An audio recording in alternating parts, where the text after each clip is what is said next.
उत्तानोपाद राजा के यहाँ दो भार्या है, दो पत्नियां हैं। एक का नाम सुनीति और दूसरी का नाम है सुरुचि। सुनीति का पुत्र है ध्रुव, सुरुचि देवी का पुत्र है उत्तम। ध्रुव जी महाराज के चरित्र जो है सबको पता ही है, सब सुनते रहते हैं। ध्रुव बालक पिता के गोद में बैठने के लिए गए, लेकिन छोटी माँ सुरुचि के कटु वचन श्रवण करके अत्यंत दुखी हो गए और अपनी माँ से जाकर के कहते हैं, आज मुझे सुरुचि मैया ने ऐसी ऐसी वचन प्रहार किया, मैं वन में जाऊंगा, तपस्या करूंगा, भजन करूंगा। आज 5 वर्ष के बालक भजन करने के लिए वन में जा रहे हैं। मैया को प्रणाम करके जंगल की ओर चले गए। नारद जी ने देखा ये छोटा सा 5 साल का बालक जंगल जा रहा है, थोड़ी देर के लिए वैराग्य आया है या फिर ये सच में भगवान को पाना चाहता है। परीक्षा के भाव से गए। नारद जी कहते, बेटा तुम कहाँ जा रहे हो?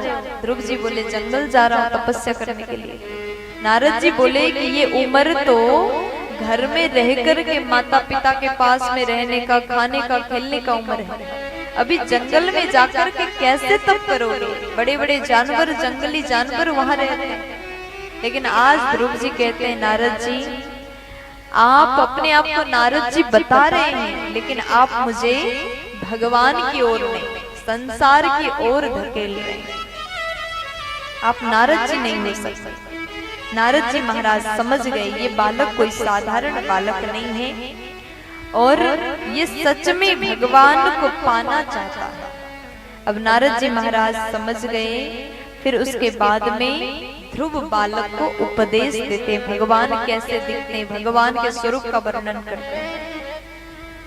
सुंदर मंत्र प्रदान किया, ओम नमो भगवते वासुदेवाय। ये महामंत्र, ये 12 अक्षर महामंत्र प्रदान किया और कहा कि जाकर के भगवान का ध्यान करो, तपस्या करो।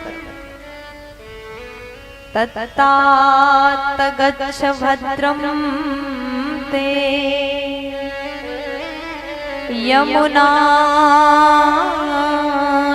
यमुनायास्तटं शुचि पुण्यं मधुवनं यत्र सान्निध्यं नित्यदा हरेः। यमुना के तट में मधुवन नामक क्षेत्र है, वहां जाकर के बैठ जाओ और भगवान का चिंतन करो, ध्यान करो। ध्रुव जी महाराज अपने गुरुदेव नारद जी को प्रणाम करके जंगल गए और वहां जाकर के आसन में बैठ गए। 5 महीने कठोर तपस्या किया। जब प्रथम महीना चल रहा है, 3 दिन के अंतर में वन के फल, बैर फल को खा के तपस्या किया, फिर भी प्रभु नहीं आया। दूसरा महीना जैसे प्रारंभ हुआ, 6 दिन के अंतर में उन्होंने सूखे पत्ते ग्रहण किया, कठोर तप किया, फिर भी दर्शन नहीं मिला। तीसरा महीना जैसे प्रारंभ हुआ, 9 दिन के अंतर में केवल जलपान करके तप किया, फिर भी दर्शन नहीं हुआ। और जैसे चौथा महीना प्रारंभ हुआ, 12 दिन के अंतर में हवा पान करके तप किया, फिर भी प्रभु ने दर्शन नहीं दिया। और 5वां महीना जैसे प्रारंभ होता है, ध्रुव जी ने अपने श्वास को भी रोक करके तपस्या किया। आज देवता लोग भगवान से कह रहे, प्रभु आप क्या कर रहे हैं? आपका भक्त इतना कठोर तपस्या कर रहा है, आपके मन में थोड़ा सा दया नहीं आ रहा है? आप दर्शन देने क्यों नहीं चाहते? आज भगवान कहते, देखो देवताओं, मैं जाऊंगा, जरूर जाऊंगा, उस भक्त को दर्शन देने के लिए नहीं, बल्कि मैं उस भक्त का दर्शन करने जाऊंगा। इतना प्रेम से जो मेरा भजन कर रहा है, उसका दर्शन करने के लिए तो मैं भी तड़प रहा हूँ। जैसे प्रभु गए चतुर्भुज नारायण, जाकर के जैसे सामने खड़े हुए, लेकिन ध्रुव जी ने आंख नहीं खोले। अब थोड़ी देर बाद भगवान सोचने लगे, मैं सामने खड़ा हूँ, मेरा चिंतन कर रहा है लेकिन मुझे आंख खोल के देख नहीं रहा।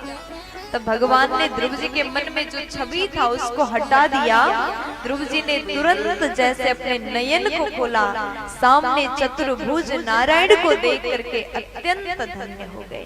बोलिए नारायण भगवान की। अब जैसे देख लिया, दर्शन हुआ, जल्दी से खड़े हो गए, हाथ जोड़ते हैं, साष्टांग दंडवत किया, प्रणाम किया, लेकिन हाथ जोड़ के खड़े हैं। अब स्तुति कैसे करें, क्योंकि कभी विद्यालय जाकर के अध्ययन किया नहीं था। 5 वर्ष ही उनका आयु है, कोई पढ़ाई भी नहीं किया, कुछ ज्ञान नहीं था। अब कैसे स्तुति करें, कैसे प्रार्थना करें। भगवान ने देखा, भगवान मुस्कुराए, समझ गए और अपना शंख ध्रुव जी के कपोल में, गाल में स्पर्श कराया। जैसे ध्रुव जी के गाल में शंख स्पर्श कराया, ध्रुव जी को समस्त ज्ञान प्राप्त हो जाता। अब सुंदर स्तुति ध्रुव जी महाराज करना प्रारंभ करते हैं। योऽन्तः प्रविश्य मम वाचमिमां प्रसुप्ताम् संजीवयत्य किल शक्तिधरा स्वधाम्ना अन्याश्च हस्तचरणा श्रवणात्वगादिन् प्राणान् नमो भगवते पुरुषाय तुभ्यम्। यो अन्तः प्रविश्य मम वाचमिमां प्रसुप्ताम्। हे प्रभु, आपने मेरी सोई हुई वाणी को जगाया, नहीं तो मैं कुछ भी नहीं जानता था, मुझे किसी भी चीज की ज्ञान नहीं थी, लेकिन आपने इतनी बड़ी कृपा मेरे ऊपर कर दिया, मैं सब कुछ मुझे प्राप्त हुआ। इतने करुणा के सागर, इतने दयावान आप हैं और मैं आपके चरण में बारंबार प्रणाम करता हूँ। आज इस प्रकार स्तुति किया। भगवान बोले ये तो ठीक है, लेकिन ध्रुव जी आप जो मांगने आए उसे मांग लो।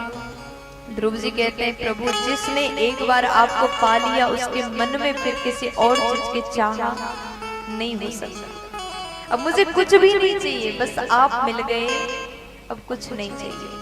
भगवान बोले ठीक है, लेकिन 36,000 वर्ष तक पृथ्वी पर आपको शासन करना होगा। ध्रुव जी महाराज ने स्वीकार किया। अब उसके बाद भक्ति की वरदान भगवान ने दिया। ध्रुव जी बोले मेरी लगन आपके चरण से सदैव लगा रहे हैं। और उसके बाद में भगवान वहां से अंतर ध्यान हो गए। ध्रुव जी महाराज प्रभु को प्रणाम करके अपने घर गए, सभी ने स्वागत किया। अब उसके बाद जैसे ध्रुव जी अपने घर गए, सबने स्वागत किया, लेकिन महाराज उत्तानोपाद के मन में एक विचार आता है, मेरा बालक 5 साल का भगवान को प्राप्त करके घर में आया, लेकिन मैं इतना वृद्ध हो गया, बाल सफेद हो गए, अभी तक मैंने प्रभु प्राप्ति के लिए कोई साधन नहीं किया। अब अपना राज्य सब कुछ बच्चों को प्रदान करके महाराज उत्तानोपाद भी भजन करने के लिए जंगल की ओर चले जाते हैं। आगे ध्रुव जी महाराज ने 36,000 वर्ष तक शासन किया। अंतिम में बद्रिक आश्रम में जाकर के तपस्या करते हैं और मृत्यु को स्वीकार करके भगवत धाम चले जाते हैं। बोलिए भक्त वत्सल भगवान की। आगे इस वंश में कई प्रकार